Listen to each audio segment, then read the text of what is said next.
Ya, Assalamualaikum warahmatullahi wabarakatuh. Yang kami hormati unsur dari Kejaksaan Negeri Benowo, Pak Erwan, Pusat Kapanado. Terima kasih Pak dari Kepolisian, dari Tentara TNI, dari Kepala Pertanahan Kabupaten Benowo, dari Pak Camat, Kepala Desa beserta seluruh jajaran dari Bank Mandiri atau ini beserta tim, serta dari Dinas Berkintan yang diwakili oleh Ibu Kabin. Mungkin yang pertama kami sampaikan permohonan maaf. Sebenarnya yang akan berkenan hadir adalah Pak Sekda beserta Pak Asisten 2, Pak PLT Asisten 2 selaku Kepala Badan Keuangan. Cuma tadi ternyata ada agenda dengan Pak Bupati, kemudian ada agenda di DPRD tapi sudah di jalan. Jadi kami diminta untuk mengisi dulu, mengisi beberapa hal teknis terkait BPHTB. Nanti mungkin akan berkembang dalam sesi tanya jawab. Mungkin yang pertama seperti tadi disampaikan Pak Kakan, Pak Erwan. Jadi BPHTB ini sebenarnya dia terutang atas program PTSL. Jadi di mana program PTSL itu dia membantu masyarakat dalam percepatan sertifikasi, tetapi mungkin awalnya itu seringkali terhambat di BPHTB Pak Kakan ya. Mungkin yang masih namanya Prona awalnya itu seringkali terhambat di BPHTB karena masyarakat diminta harus menyelesaikan dulu validasi baru ada proses sertifikasi. Kemudian dengan adanya PTSL berdasarkan peraturan Menteri Agraria nomor 6 tahun 2018, proses itu dibalik. Jadi masyarakat berhak mendapatkan sertifikasi, tetapi nanti jika ada kewajiban, baik dia BPHTB ini ke Pemda, ataupun dia PPH, pajak penghasilan ke pemerintah pusat, itu nanti ditandai sertifikatnya. Jadi sertifikat itu sebenarnya sudah tersedia, sudah diterima, tetapi dikatakan mungkin istilahnya belum aktif, atau apa istilahnya seperti itu, karena jika Bapak Ibu misalnya pakai untuk transaksi, misalnya mungkin dibawa ke bank, biasanya mereka minta validasi dulu karena mereka masih melihat bahwa sertifikat ini belum aktif. Kemudian terkait Bulang Ulu di Badan Pertanahan itu menyelenggarakan program PTSL, mungkin kalau tidak salah di tahun 2018. Jadi ada proses sertifikasi. Dari proses sertifikasi tadi PTSL, seperti Pak Kakan sampaikan, ada 1.000 lebih sertifikat yang masih statusnya terhutang. Jadi mungkin Bapak Ibu yang kami undang, yang mungkin sudah memiliki sertifikat atau sudah memegang, nanti boleh melihat kembali halaman di belakang, apa ada tidak ada cap merah di situ. Jika ada cap merah, berarti nantinya akan ada kewajiban terhadap negara. Nanti dia dibagi dua, ada yang ke Pemda, ada yang ke pemerintah pusat. Oke, kemudian setelah itu kewajiban. Karena pajak itu sebenarnya kewajiban kepada negara, dan nantinya insya Allah pemerintah Kabupaten Bone-Bolango juga akan menggunakan sebesar-besarnya untuk peningkatan layanan publik ataupun peningkatan layanan kepada masyarakat. Kemudian kita lanjut ke bagaimana hitungannya. Jadi sebenarnya teman-teman dari Badan Keuangan beserta pihak Mandiri itu sudah menyiapkan skemanya. Jadi sudah ada hitungan per masing-masing orang. Nanti kita sudah siapkan, Pak Sofyan beserta teman-teman, itu sudah siapkan satu persatu by name. Nanti mungkin sebentar kita bisa serahkan, nanti boleh dilihat kembali, dan boleh dicocokkan. Boleh dicocokkan kembali, jika ada sanggahan, ataupun ada kesalahan perhitungan dan lain sebagainya, nanti boleh disampaikan ke kami. Atau melalui Ayah, atau melalui Pak Camat, nanti kita konfirmasi kembali, seperti itu. Kemudian bagaimana perhitungan? Jadi perhitungan BPHTB itu adalah 5% dari nilai perolehan objek pajak. Nilai perolehan objek pajak itu apa? Adalah nilai dari keseluruhan tanah bumi saat proses piutangnya. Saat proses piutang. Jadi 5%. Jadi misalnya dia jual beli itu ada yang dinamakan nilai perolehan objek pajak tidak kena pajak. Jadi hitungannya seperti ini. Katakanlah nilai tanah, misalnya kita hitung katakanlah 150 juta. Misalnya nama saya Adi, misalnya nama Adi 150 juta, hitungan nilai tanahnya. Tapi kita tidak mengambil nilai tanah dari proses diganti rugi Pak ya, ganti untung. Kita tidak mengambil itu. Jadi yang kita ambil adalah hitungan NJOP-nya. Jadi misalnya katakanlah satu orang, misalnya nama saya Adi 150 juta. Sekarang nama Adi ini yang pertama 150 juta itu kita kurangi dulu 60 juta. Kita 60 juta. Itu kalau jual beli, hibah dan sebagainya. Bagaimana kalau waris? Kalau nanti Bapak Ibu mendapatkan dia dari proses waris, berarti terhutangnya itu adalah 300 juta NPOP TKP-nya. Jadi katakanlah nilai 150 juta, NPOP-nya 60 juta, berarti kita kurangi dulu, katakanlah 60 juta, karena Bapak Ibu mendapatkan dari jual beli ataupun hibah. Jadi 150 juta, kita kurangi dulu 60 juta.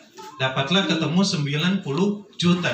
Dari 90 juta itu kita 5% kan, itu tarif BPHTB sesuai Undang-Undang 28 tahun 2009. Jadi 5% dari 9 juta, ketemulah angka 4.500.000. Itulah kewajiban. Kalau PPH mungkin 2,5% ya Pak Kakan kalau tidak salah. Kalau tidak salah. 2 ya?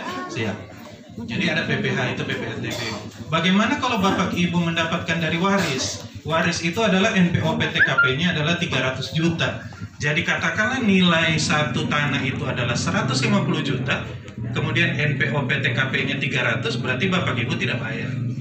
Berarti tidak ada kewajiban, tapi nanti kita validasi tetap nilainya nihil atau nol, ada persetujuan, tetap dilaporkan nihil dan Bapak Ibu tidak perlu bayar. Jadi kembali lagi ke hitung-hitungan seperti itu.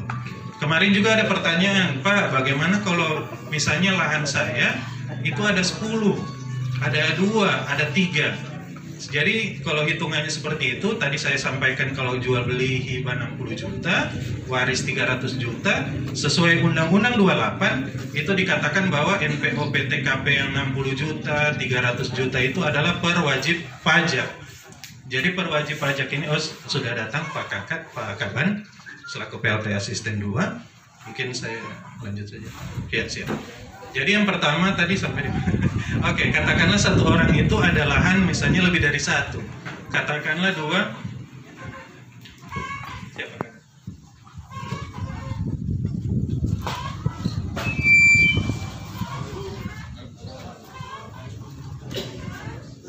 Tanya katakanlah satu orang punya lebih dari 1 lahan. Katakanlah 2 atau 3. Cara perhitungannya bagaimana?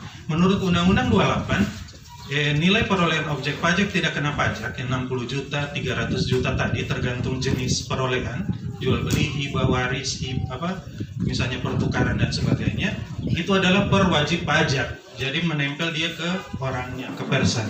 Bagaimana cara perhitungan? Jadi biasanya sesuai dengan Undang-Undang 28, Perda nomor 2 2011 termasuk peraturan Bupati tentang BPHTB, itu dihitung perwajib pajak. Di lembar BPHTB itu ada kolom C, itu adalah akumulatif. Jadi ada kolom akumulatif berdasarkan perolehan hak sebelumnya. Jadi di sistem kita itu akan tercatat misalnya saya Adi, saya bertransaksi misalnya misalnya bulan Januari, saat nanti ada transaksi di bulan misalnya Oktober atau apa, itu akan mengambil data sebelumnya. Oh ternyata si A ini sudah pernah lalu bertransaksi. Nilainya berapa? Oh nihil. Tapi nilai tanahnya itu misalnya 20 juta. Jadi dianggap Bapak Ibu ini sudah menghabiskan jatah dari 60 juta, Bapak Ibu sudah mengambil 20 juta. Jadi semacam masih ada saldo bahwa oh masih ada hak saya 40 juta. Atau kalau tadi waris masih ada 300 juta. Seperti itu. Jadi di sistem kita itu berlaku akumulatif. Katakanlah misalnya satu orang ada 3 lahan.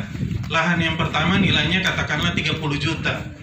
Lahan yang kedua adalah misalnya 40 juta. Kemudian yang ketiga lagi 30 juta. Bagaimana penghitungannya? Lahan pertama yang 30 juta, misalnya dia jual beli berarti 60 juta, berarti lahan pertama itu tidak perlu bayar. Berarti dia nihil. Bagaimana yang kedua? Yang 40 juta, itu akan kita akumulasi. Yang pertama 30 juta plus 40 juta berarti dia 70 juta. 70 juta tadi kita kurangi 60 juta. Dapatlah 10 juta sebagai angka penghitungan. Dari 10 juta tadi itu yang di 5%-kan untuk biaya perolehan hak atas tanah dan bangunan. Bagaimana tanah yang ketiga? Yang 30 juta tadi, karena jatah 60 juta sudah habis, berarti yang 3 tadi langsung tidak ada lagi faktor pengurangan. Tidak ada lagi faktor pengurangan. Kenapa diatur seperti itu? Itu sebenarnya ada untuk menghindari pajak sebenarnya. Kalau kayak di sistem PPH itu misalnya kita belanja makan minum atau ATK, katakanlah ATK, batas 1 juta itu tidak kena pajak misalnya. Tapi kita selaku dinas, selaku OPD itu tidak bisa sengaja memecah-mecah belanja untuk menghindari pajak. Jadi prinsip itu sama seperti di pertanahan, sama dengan di tanah. Jadi prinsipnya itu mungkin ada orang-orang yang beberapa kelebihan mungkin menjalankan dia pecah-pecah lahannya. Jadi misalnya ukuran-ukuran kecil, sehingga secara historis itu di Undang-Undang 28 itu salah satu alasan historis kenapa perhitungan BPHTB itu dihitung per wajib pajak untuk menghindari praktek-praktek seperti itu.